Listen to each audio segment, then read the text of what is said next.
भक्ति क्या होती है? भक्ति क्या किसी का महिमा मंडन करना होता है, या भक्ति होती है उसका दुष्प्रचार करना? नमस्कार, जोहार। ज्ञान की बातों के चौथे अंक में आज मैं विजय दत्त पिंटू आप सबों का स्वागत करता हूं। आज हम बात करेंगे भक्ति के विषय में।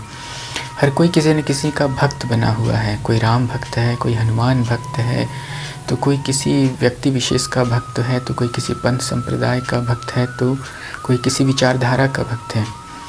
आइए हम समझने की कोशिश करते हैं भक्ति क्या होती है। भक्ति का तात्पर्य है क्या कोई भी इंसान, व्यक्ति, विचार हमें बहुत पसंद आ गया और हम लगे हैं उसके प्रचार प्रसार में, हम लगे हैं उससे अपना अपनापन दिखाने में, उसके बारे में लोगों को बताने में, लोगों को समझाने में। तो अगर हम राम भक्त हैं तो हमें एक आदर्शवादी होना चाहिए।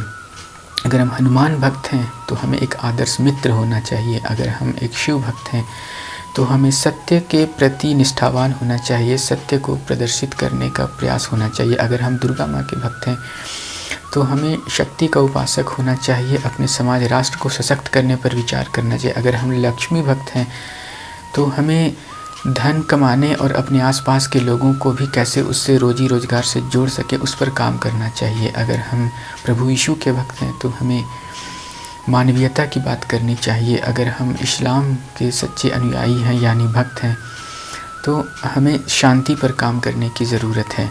ये होती है भक्ति मेरी समझ से। हम सुधरेंगे, देश सुधरेगा। जय हिंद।